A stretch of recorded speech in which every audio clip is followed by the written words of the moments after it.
Degantys procesoriai, 5060 kainos ir Kinijos 9070 vaizdo korta. ASROCai ir Ryzen 9 800X3D.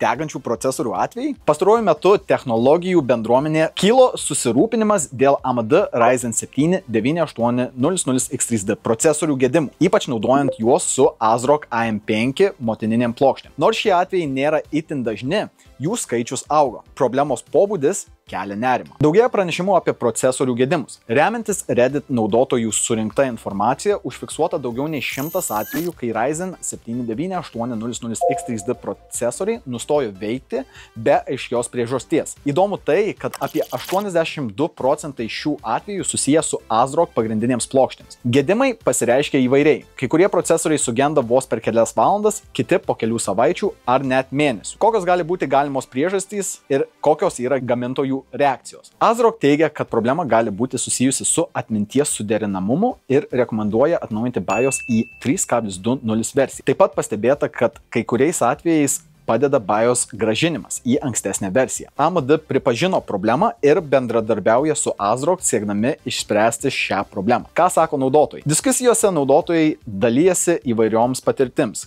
Kai kurie pastebi, kad procesoriai sugenda net ir nenaudojant overclockingo ar kitų intensyvių nustatymų. Kiti teigia, kad sistemos veikia stabiliai, tačiau vis tiek jaučia nerimą dėl galimų problemų ateityje. Yra atvejų, kai procesoriai buvo sėkmingai pakeisti garantiniu būdu, tačiau kai kurie naudotojai susidūrė su sunkumais dėl garantijos sąlygų. Kokios yra rekomendacijos naudotojams? Jei naudojate Ryzen 7 9800X3D su ASRock motininė plokštė, pirmiausiai atnaujinkite BIOS į naujausią versiją. Rekomenduojama 3.2.0 pagal TechPowerUp, Reddit ir kitų sourcų. Stebėkite sistemos veikimą ir temperatūras. Venkite overclockingo ar kitų intensyvių nustatymų, kol problema bus išspręsta. Jei susidurėte su problemomis, kreipkitės į ASRock ir AMD klientų aptarnavimo tarnybas.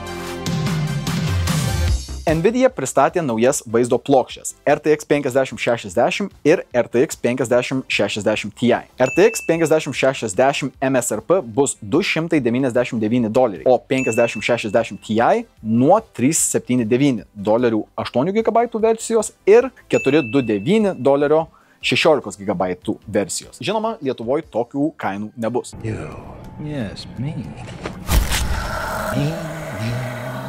Abi plokštės naudoja standartinę 8-pin maitinimo jungtį ir rekomenduojama naudoti bent jau 650 W maitinimo šaltinį. Tai reiškia, kad daugumai naudotojų nereikės keisti esamos sistemos komponentų. Gandai skelbia, kad AMD ruošia naują vaizdo plokštę RX 9070 GRE Great Radeon Edition arba seniau žinoma kaip Great Rabbit Edition. Ši plokštė turėtų turėti 12 GB atminties ir 192 bitų atminties magistralę. Todėl būtų pigesnė alternatyva RX 9070 ir RX 9070 XT modeliams. Nors iš pradžių planuojama ją išleisti Kinijos rinkai, yra tikimybė, kad ji pasieks ir kitas pasaulio rinkas. Ar jūs naudojate 9800X3D procesorių su ASRock motininė? Ar jūs laukiate 5060 ir 5060 Ti vaizdo kortų? Ir ar jūs domina 9070 GRE versija? Jeigu domina, mes darysime tikrai apžvalgas ir jeigu sužinosime daugiau informacijos apie šias vaizdo plokštės ir šias problemas, RPC naujienos.